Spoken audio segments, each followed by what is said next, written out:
It's June, no, not June, July 11th, 7/11, 2014. Calvin Castine, beautiful downtown Plattsburgh, and we're at a place I've been to once or twice before. We're in the offices of Brian McBride at Bill McBride Subaru, which is just a stone's throw away from Bill McBride Chevrolet. And our topic today is going to be, if Judy's on the camera, drones. Yes. Cutting edge. When I first started in this business, Bob Venn was my cutting edge guy. He went from a Commodore 64 to a Commodore 128. Brian, what do you think of that? Well, yeah, I think technology. What century was that, Calvin? That was the 20th century. 20th. Did they have hand cranked computers back then? Thanks for coming by. We're proud to announce that very shortly the McBride Auto Group will be doing drone delivery of automobiles to the North Country. Just order online and we'll fly your car to your home. Oh, really?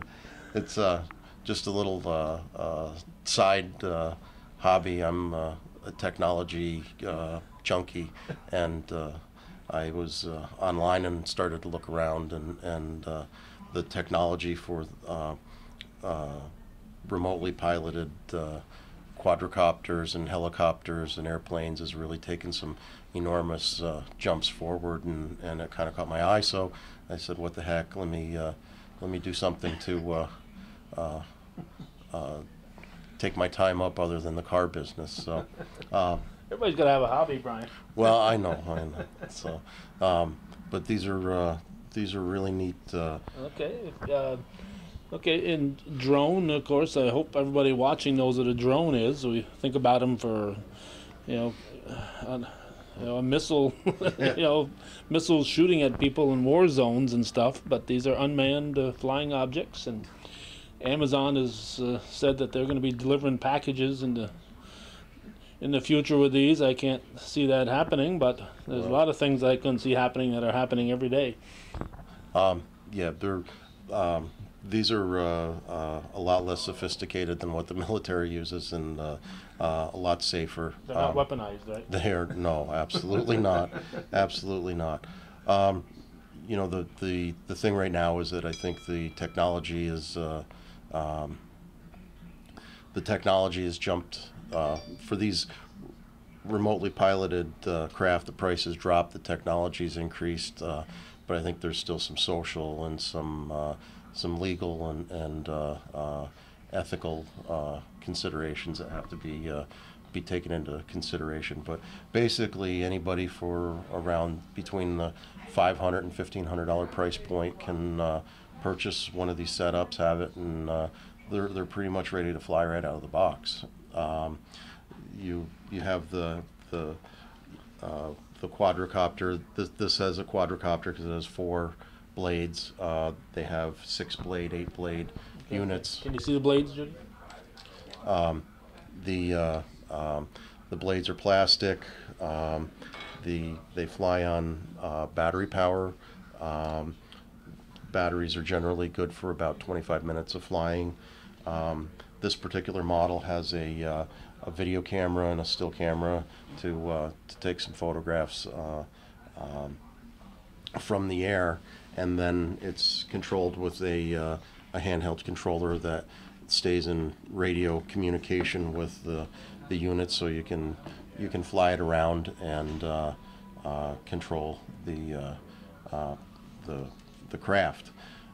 Okay, now radio-controlled airplanes are not something really new. There's a whole club in town here with people that have the little airplanes, and they have get-togethers and they fly those around. But this is, these drones are kind of a step above all that, right? Well, it's not that they're a step above. The model plane and the enthusiasts that have been in that hobby for years. Their stuff is it started out homegrown. And they've gotten very sophisticated. It took a lot of practice to be able to fly them, and a lot of perseverance and money, because they're very difficult to fly. These use global positioning sensors, so it's picking up GPS satellite signals. So their software and computer inside of these automatically keep these extraordinarily stable, so they're right out of the box. They're very easy to fly. Anybody that's had just a little practice with a handheld video game is going to be almost a expert. That includes everybody under 25. Everybody, yeah. Well, yeah. Yeah, I guess if you can text message, you can fly one of these things. But and you can hover with these, like radio controlled planes. You got to fly them or right. land them. These hover, and they hover. The GPS system. You let go of the controller, and the device will just stay exactly where you left it when you took your fingers off the controls, and it readjusts itself based on the if the wind is pushing against it, it tilts itself to push back against the wind to hold itself exactly where it came from. The right now these are fun, but anybody that has them, I think, has a moral responsibility to.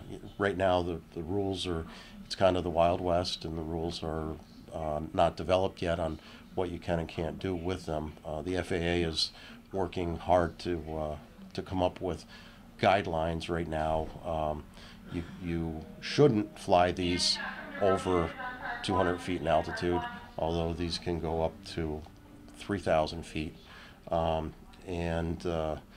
shouldn't fly it by, private property and use it to spy on your neighbors or whatever, but that potential is there. So the companies themselves see that they're growing really quickly, and they're trying very hard to stay ahead of legislation to outlaw them, to really restrict them. They're doing things, for instance, this company releases software updates for the devices very frequently, and one of the last updates they downloaded a whole series of no-fly zones around public and military airports. So because this uses the GPS system to fly, they've put blocks on those areas around public airports or any airport, so that these devices, even if you tried, it would be like flying into a wall. It just would not fly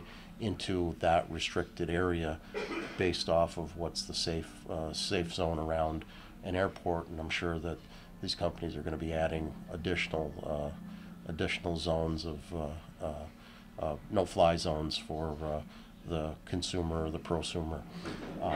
But the real neat thing is, if you start thinking about, let's say, fire department needs to get, these can be, from the time that you put it on they take seconds to set up and fly and have in the air. Okay, what I'm going to do, Brian, is I think I want to get this outside and let you tell us some of this stuff while we're looking at it up in the air, because I think people want to see this fly. Sure. It's fun looking at the two of us. Yeah. Let's go. But let's go. We can get it in the air, and Brian is taking the extra step now. It's got, show them the little mini card that uses. This particular model has a video camera, and the video can be stored on a micro SD card. So we've already got one in here, so it'll store. Yeah, and it goes into something this size, which is your normal SD card. If you have a camera, or in my case a video camera. Right now we're using an SD card that's this size, and they do have SD cards like this for your video cameras, and this is a mini one. So that's what's inside it for recording. Yep. And then we're going to put a battery inside, and we'll. What happens if the battery dies while it's in the air? Then does it anticipate and land? It's referred to as a gravity test. Okay.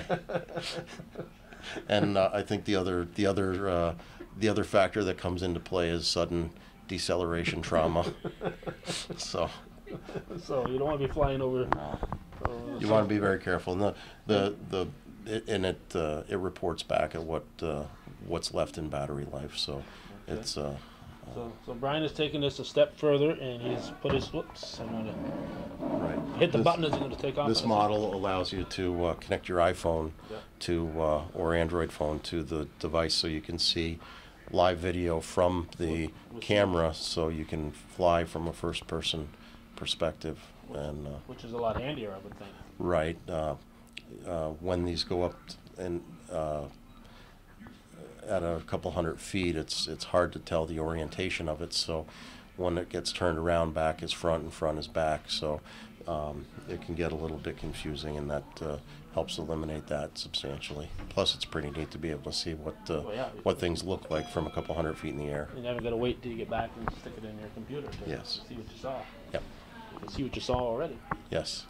All right, I know you've been told this before. Let's step outside, Brian. Right. We're out here. It's about almost 11:15, and the sun's getting high in the sky. Who have we got now? I'm Dave Flora. And Dave, what's your position here at McBride's? I am the Director of Sales and Finance. Okay, so you guys should be talking to anyway, Yeah, right? I'm the one. I'm where the rubber meets the road, bud.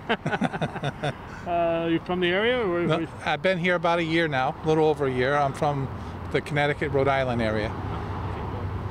A little belated, but welcome to the area. Thank you. Okay, now Brian has been taken away by a customer, so you've got one of these. Yep. You've got an older model than what Brian has. Slightly older and a little more used. Now you fly for real life, right? Yeah, I fly airplanes and helicopters. I flew in the military helicopters, and as a civilian, I fly airplanes. Okay. Yep. So you're finding this very interesting here? It is. It's very similar to flying a helicopter. It's not quite as complicated, but I would hope not. Yeah. If the ever, because anybody can go out and buy one of these. Yes. Unlike flying a helicopter, you've got to have a license. So you Correct. can't just go out and fly a helicopter. But one of these, anybody can go out there, find a company that's selling these, and it's kind of exciting, isn't it? it is. It's a lot of fun, and I've found myself over the last couple of weeks, when I get out of work at night, I'll come out in the parking lot and fly around the parking lot for a few minutes, and just getting used to it. I've hit a couple of buildings and a couple of trees, but it stands up pretty good. So, as you saw earlier.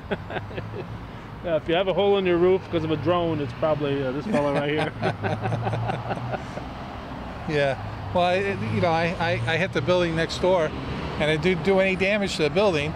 And the quadricopter, the battery separated and it crashed to the ground. I'm like, oh my God, what have I done? And I go over and I put the battery back in and started right up and flew off. Off it went. So they're fairly durable then. Yeah, very durable. Now what happens? Is there a warning on your remote here that tells you the battery on the drone is getting weak, or how would you know? Well, when you're flying it, I haven't flown it really a long distance yet. I keep it within sight. But as you can see, there's lights on the bottom. I don't know if you see those or not, Judy, but Yep. I don't know if you can see them, the green lights that are flashing. so those are battery lights. Yeah, well, they're also marker lights. But when the battery gets low, all four will start flashing red. So, and actually last night, one of the things, I was experimenting a little bit, and I had it up at about a 15-foot hover, just sitting there, and I knew my battery was getting low, so I just kept adding power to keep it hovering. And eventually, when the battery died, it wouldn't produce enough power to climb, and it landed itself. Okay, now this also has batteries, I would assume. Correct. Okay, now what happens if the battery on this goes before that, and it's sitting up there in the sky, hovering, or you were going somewhere with it? Well, I think then we'd have to revert back to what Brian said about a gravity test. So there is an indicator light, so you know if the battery's going dead. I think there's 6 batteries in this AA. Does it have a horn on it? It does. It has a horn. Yes, it has a horn. So I can, Brian mentioned a few things. I can see deer hunters grabbing one of these and going up and looking and seeing where the deer are. It's a little noisy at ground level. When you come to a hover and that kind of stuff. But once you're up in the air, 50, 60 feet, you can barely hear it. So it's pretty amazing. Yeah, you'd want to be over the trees if you're if you're looking for deer, or somebody who's really handy with one of these could fly next to a flock of geese. And, you don't want to do anything that's going to damage the geese, but it just Yeah. Well, I haven't had any experiences with birds yet, so. You haven't had a bird Not yet. You haven't hit one, and one hasn't hit you that you know of. No, not yet. Although Brian was flying earlier and a pigeon flew over, so Oh, well, there it was relatively close. Okay, now the remote, just a couple of little knobs. Yep. And how do you lift it off the ground? What would you do? Well, it's turned on right now, so the knob on the left is the power button. It controls the throttle for the power, and also you can rotate the aircraft depending on which way you turn. So if it's sitting at a hover, you can turn the aircraft like this or like this, and then of course forward or back makes it go up higher or lower, and then the other control will just take you in the direction you want to go in. So it's relatively simple, and I have never been a real remote control aircraft type of guy or a helicopter type of person. But the first time I flew this, which was about 10 days ago. So you're a newbie. Oh yeah, but I've been flying almost every night, you know. So you got a lot of hours logged in. Yeah, I think last weekend I logged about 5 hours. Wow. So last Sunday. But it's a lot of fun. It's very simple to fly. Very simple. All right. Looks like Brian's going to be busy for a while. You feel brave enough to put this in the air, or you want to wait for him? Well, I think seeing as it's his, I'll wait for him. Okay. All right, Brian is back. Brian's. We're going to show this here. You're going to. Oops, let me get it. There we go. There we go. Okay. Now it doesn't look it through my camera viewer here, but it's those things are really spinning. Now this can. I was told this could lift up an extra 2 pounds if necessary. Up to 2 pounds. So if you wanted to deliver lunch to somebody, you could. Yeah. So, you notice I'm probably about 12 feet high right now. We'll hover it right in front of the. Oh, what an amazing place to hover, right in front of the. Right in front of the Chevrolet building. Yeah. The so you see, without any hands on it, it just holds its position, and just hovering there. Yeah. So we'll take it up and give it some altitude now. So right now we're at 30 feet in the air. All right. And I'll see if I can zoom in on your phone here. Yep. We'll take it up even further. And so, what we'll do is once this is recording now, right? Yep. How do you start it to record? Okay. Well, just have to hit the record button. So we're recording. Now we're recording. I don't know if I can see it or not up here. Yep. I'm looking for it. I can see it, but I'm not sure I can see it through my camera here. Yep. Well, we're at 108 feet, and I'm going to turn it, give a nice panorama of the area, downtown Plattsburgh, and the base oval. So we're 110 feet.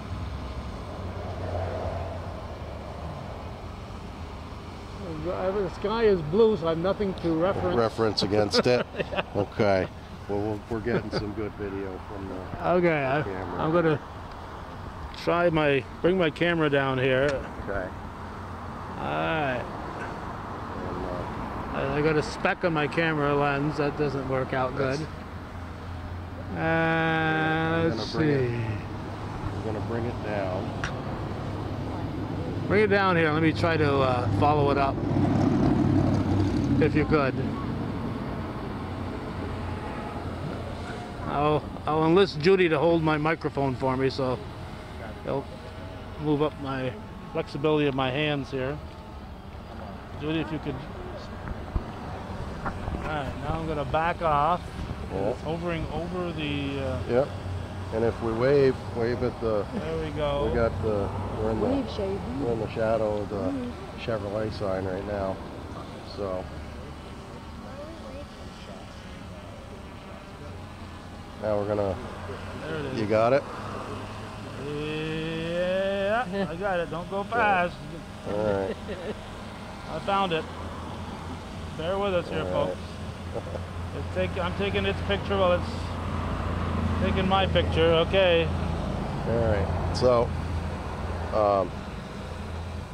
we'll knock this up to 200 feet to give you an idea of the view. Yeah. Okay. 180, 200 feet. Alright. We're trying to stay steady on it and get it. Yep, there we Yep. go.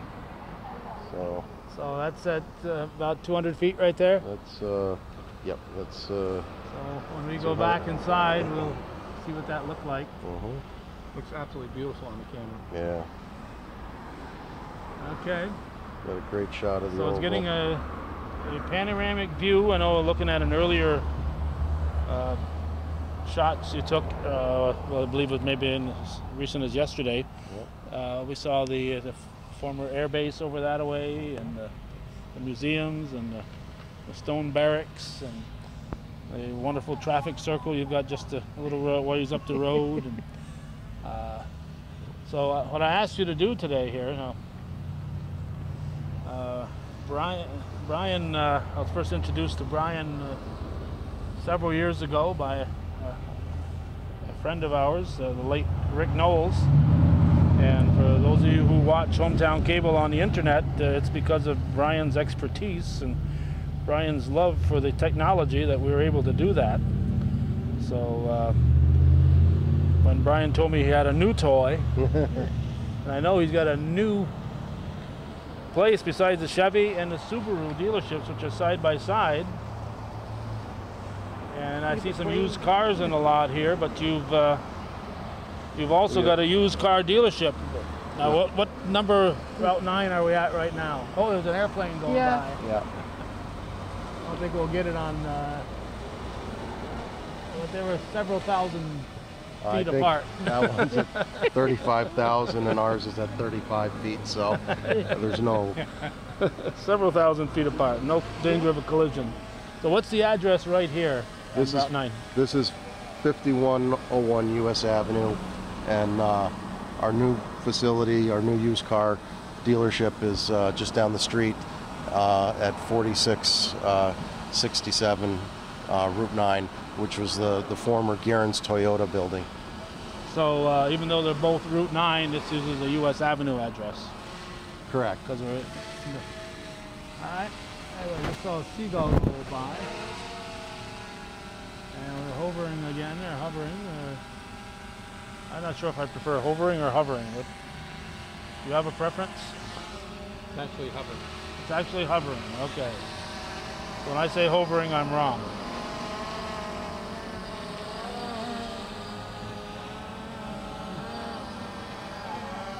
There we go, we're just barely, and we're coming in for a crash landing here. Now, are you comfortable trying to fly this from here to your new location? Probably not just yet. Not just yet. Well, just so we can have, now is it the battery low right now, or Good job. Pardon me? is the battery on there low? No, It's at 90%. We won't be able to see much here, but how far can you control it? This is good for about 1,000 feet from wherever you're at. Okay. A lot depends on the line of sight. Okay. You feel comfortable taking us about 800 feet north and going south for about Sure. 800 feet, just so we can get a panoramic view that will be on the.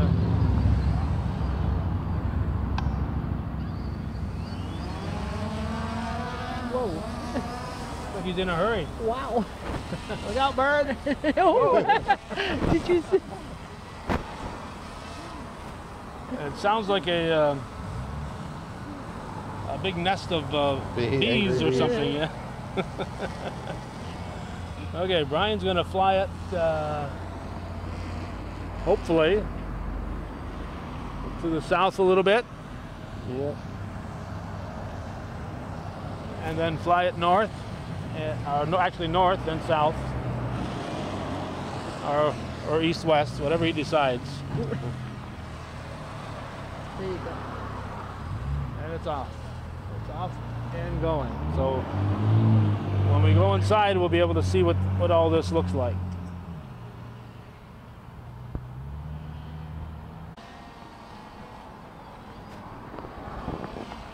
It's been flying around for a while here.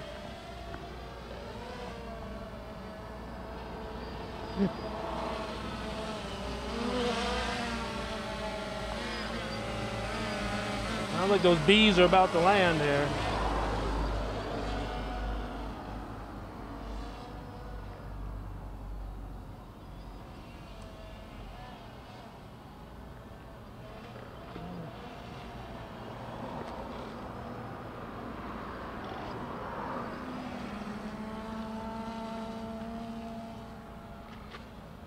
This is a low flyby. Wait a minute. There.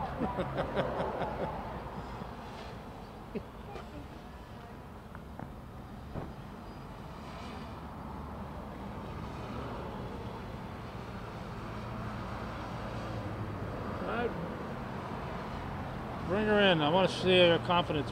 Landed on the roof of a brand new car, Brian. Let's see how much confidence you got. Sure.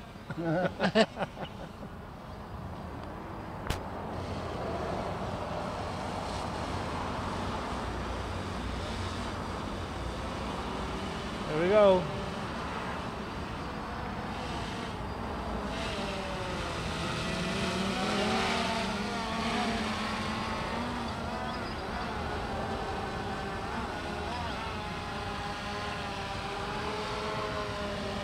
My granddaughter's here with us. She's 6 years old.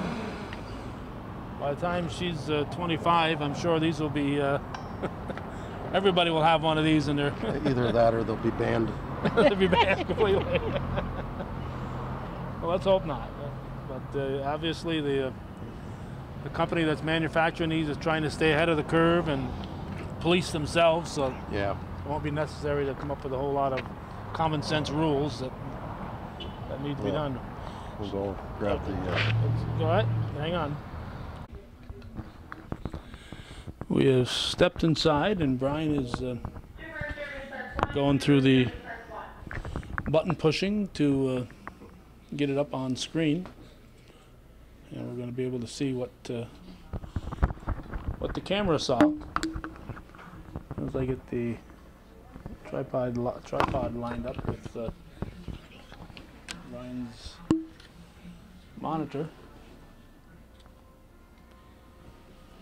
All right. Okay, so this is. Whoops! I've got it lined up and I kicked the tripod. This is it hovering. Is this our Yep. our today? That's one we just did. Right. This is about 50 feet over the dealership right now. Okay. You can see the base oval with Yep. the soccer fields and all the military buildings. Lake Champlain. Now we're looking toward the old barracks and all the museums. And we're looking toward the traffic circle. Yep. Is that still called the Skyway Shopping Center? Or does it get a Yep. new name? Still the Skyway Shopping Center. And Judy says we're getting blurry here. I got to figure out why. The picture itself is not blurry. What we're going to do is we're going to put it up on the website on its own. Somehow my camera today doesn't want to cooperate. I'm going to stay leave it back. open. Oh, No, leave it no, open. it's even there. Yeah.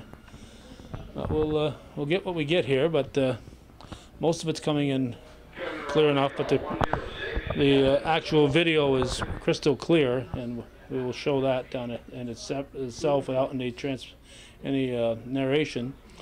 So it's looking all around, doing a panoramic shot.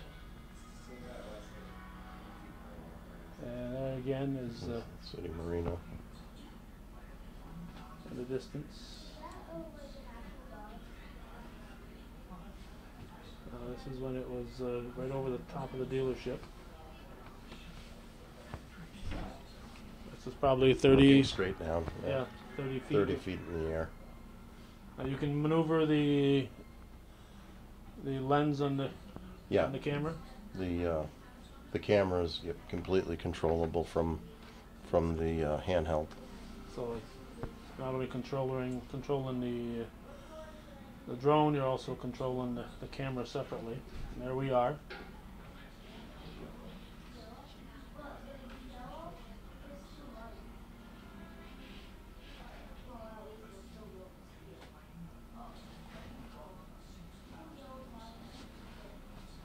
Coming in slowly for a landing.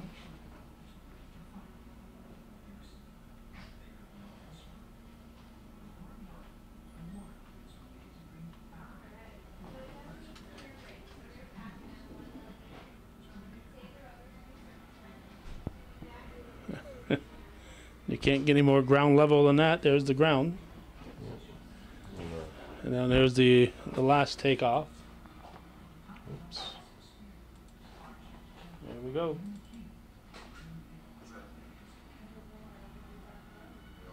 And see the birds flying by.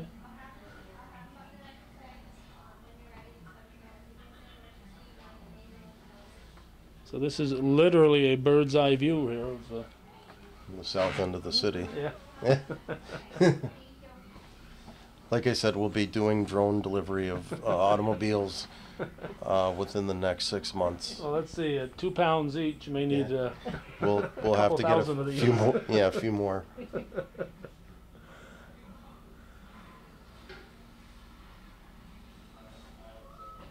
You could deliver their owner's manual. That'd be about it.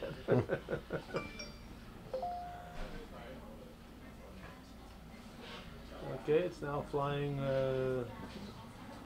What street are we looking at here? South Peru Street, and you can see the college in the background. Okay. Yeah. Phone call. Need to take it? No. Okay. And there's the that busy intersection, and then more of the oval on the right side.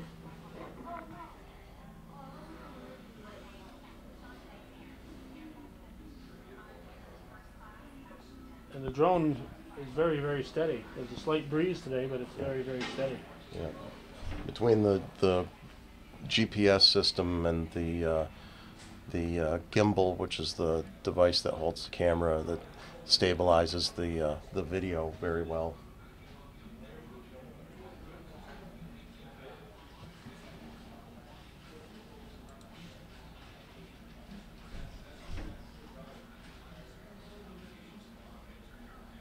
Here's a good shot of the Skyway Shopping Yeah. Center.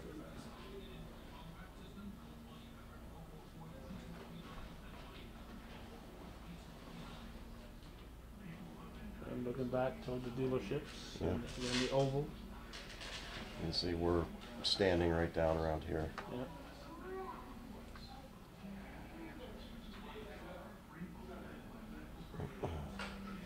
So as a toy, the possibilities of this little thing are kind of endless, huh? Oh, sure. Well, it's a lot of fun. It gives you a completely different perspective on the world.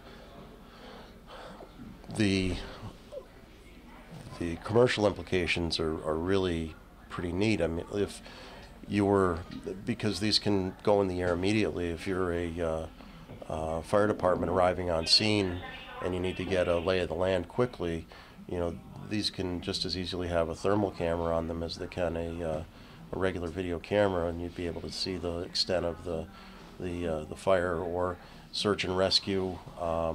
These things can become autonomous and fly a pattern. You could have thermal cameras and be looking for somebody at nighttime, a lost child. If you're a municipality and you need to do inspections of water towers or antennas, very inaccessible places, you can do it effortlessly and very cost effectively without risking somebody's life going up on top of a high structure to look at something, you know, for maintenance purposes. A lot of different farmers can use these to fly over their fields to get a good perspective of their crop yields and water drainage and whatever else they would need. So it can really add a whole different perspective to people's lives in a lot of different ways.